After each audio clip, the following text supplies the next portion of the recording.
I pretty much made this video before, but I'm making it again because I want to drive the point home. I really miss old school aesthetics.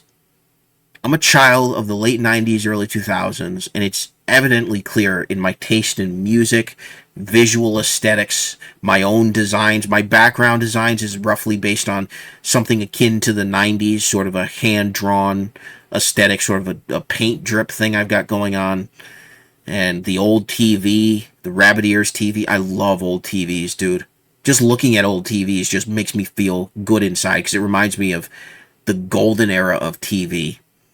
I miss the visual aesthetics of the 90s and early 2000s because I grew up with the visual aesthetics of the 90s and the late 90s when I was very little, and then the visual aesthetics of the early 2000s, the sort of space age Y2K with the freaking drum and bass, the jungle drum and bass. Oh my gosh. If there is one genre of music that I love and could listen to till the day I die, it's probably jungle drum and bass. Because if you remember, PlayStation games, Dreamcast games, even up to PS2 games, a lot of them had this.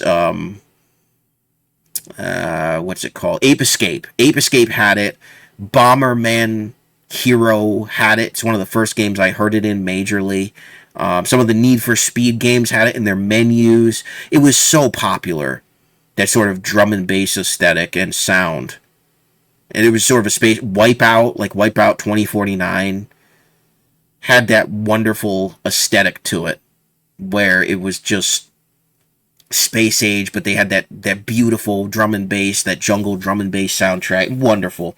But they also had the 90s aesthetic. My background is a bunch of 90s geometric shapes in neon colors. And that was accompanied with a lot of sort of it was sort of a funk revival, sort of like a funk remix with R&B, and some of the rap had that. It was mostly R&B, I would imagine. That's how you would classify it. But you know the sound I'm talking about. I think of stuff like there was that PSA about be cool about fire safety. You know, remember that? Be cool about fire safety. You know, that whole thing. They showed that in school, I believe. And on the weekends on Saturday morning cartoons. It was from some insurance company, I forget which. Had the freaky smoke detector voiced by Gilbert Gottfried, may he rest in peace. That theme was very much the aesthetic I'm talking about. If you go listen to that theme, it sounds exactly what I miss. Nowadays, what's today's aesthetic? You saw my video comparing advertisements. You get the sound aesthetic of that new Dunkin' ad that I hate. Oh, it's that over-the-top bass line where everything is dominated by the bass, and the weird sound effects where it's like they're going up and down on the synth on the equalizer. It's like and then it's loud and obnoxious, like that whole thing. You know what I'm talking about? Does anybody know what I'm talking about? Am I crazy? I know I'm not crazy.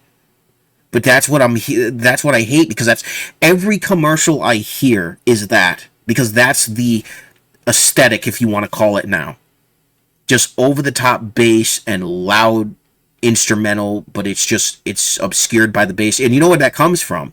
That comes from all the freaking idiots driving in their cars at night, blowing their windows out with their bass because they've got these sound systems installed, or even they don't, but they've got their radio cranked up to 11. They're all going to be deaf when they're in their 70s.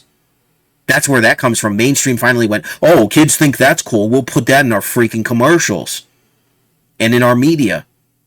I hate it. I hate it. It's just loud.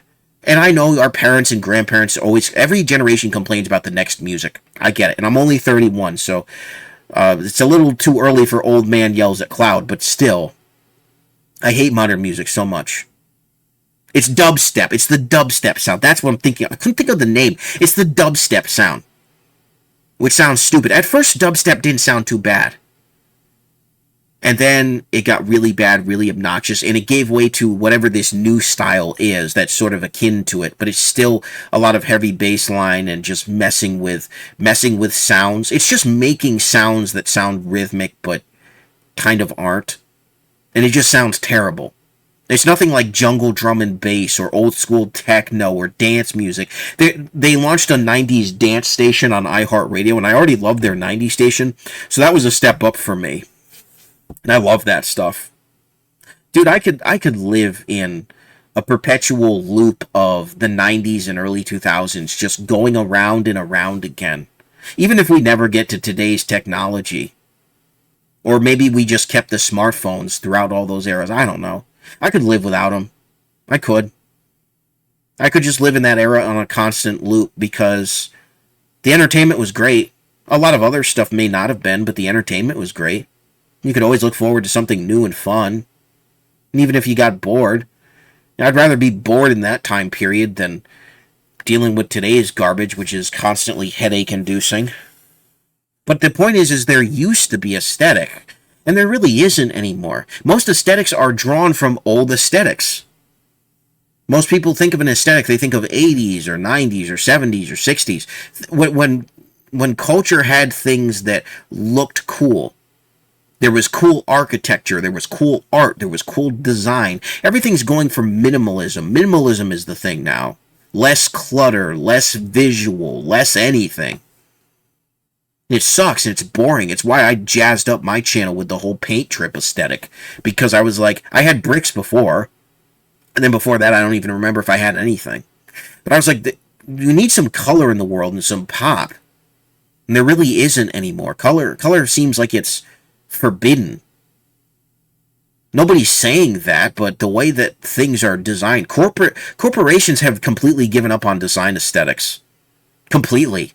And they've gone for the lowest common denominator, and I don't know if that's a sign of the economy, or if that's just a sign of their greed, or laziness, or anything in between. But it feels like creativity is being killed. It's like it was taken out back and shot. And I know that's not true, because if you look at independent stuff, there's still people making, like, jungle drum and bass, and creating old-school visuals and aesthetics, and just cool things. By the way, if anybody knows any neat, current jungle drum and bass tracks by independent people, let me know. Let me know, because I'm always open to hear new ones. They're not hard to find, but if anybody wants me to use any in the videos, like, I use the ones that are available for CapCut, because that's my editing software. But, yeah, and I'm particularly fond of drum and bass, because that was, like, I watched Toonami when I was a kid. You know, when Toonami was actually Toonami and not just on Saturday nights on Adult Swim. But when it was actually, when they had some of those absolutely amazing promos with Peter Cullen. Oh my gosh, there's nothing more hype than early 2000s Toonami promos for Dragon Ball Z, Transformers, Gundam, Yu Yu Hakusho, Naruto, Yu-Gi-Oh!, Zoids, which was my all-time favorite. Oh my gosh, take me back, dude. I don't stop the ride. I want to get off. I don't want to be here. I want to be back in the early 2000s or the late 90s. I want to be there on a loop. I don't want to be here anymore. This time period sucks. And I know complaining about it isn't going to make it better, but dang it, I don't know what else to do other than try to recreate those aesthetics and fail somewhat. I know other people are working on it, but just want some fun in life again. Not just culture war nonsense. It's just destroying everything. The mainstream is so married to cultural Marxism, it doesn't know how to do anything. It doesn't know how to entertain. They don't know how to entertain. That's why all these movies suck. That's why all these TV shows suck. I look at a movie and a TV show and I can immediately tell, yeah, it's going to suck. And 9 times out of 10, I'm right. So I don't even bother. And then you've got people going, I don't know why people are so angry and so critical of modern stuff. It's because they've been sold the same garbage year after year for over a decade now. They've figured it out. They figured out that they suck. They know they're not going to try to sell you something good. Whereas back in the day, you could actually take a risk. And 9 times out of 10, it would be decent to good to great. Nowadays, it's just mediocre at worst. Or at best, rather. It was mediocre at best, horrible at worst. People are starting to settle for mediocrity. That's why you're seeing all these arguments about recent movies that are successful. Most of them are mediocre. But people are willing to accept mediocre over outright bad. We've settled for mediocrity. Whereas back in the day, we never used to settle for mediocrity. We wanted the best of the best. And the best of the best usually came out of nowhere. Did anybody expect The Incredibles to be incredible? Or Finding Nemo? Or The Lord of the Rings? People read those books. They didn't even, the English was so crazy, people couldn't even figure them out. And they watched them and like, this is the greatest movies ever made. There were great movies and media that just came out of nowhere because the companies just told these directors, yeah, you know what you're doing. They weren't already established. But once they became established, then they became formulaic and corporate, and that's how the old song and dance goes. I just miss the old aesthetics. That's all I know. I spend most of my days watching late 90s, early 2000s commercials. Commercials from 80s, 90s, early 2000s, promos, bumpers, on repeat. And then I like to imagine that if I turn on my TV today, it's just like that. But then I turn on my TV and it's just freaking depressing. I turn on my TV and it's like, oh yeah, cool. They've got marathons of 20th century animated series, but there's nothing else. I go to Disney Channel and it makes me want to vomit. I see how Bob Iger absolutely desecrated the corpse of that thing and how it used to be great. And today's kids don't have anything. They have to watch Big City Greens on Marathon, or Hamster and Gretel, or that Ladybug show. They don't have no Kim Possible. They tried Proud Family, but it never made it to Disney Channel. It was just on Disney Plus, and it was a racist piece of garbage is what it was compared to the original Proud Family. We all should have seen that one coming when they announced that. They don't have anything. But they're starting to give us more nostalgic media because they know that's the only stuff we'll watch. Like, I've got 90s Nickelodeon on Pluto TV. That's comforting. It's Kenan and Kel right now. And I think they ran out of episodes because I'm seeing episodes I saw earlier in the day. So, yeah. It is what it is. But I still miss the aesthetic. And I know several of you do too, which is why I'm making this.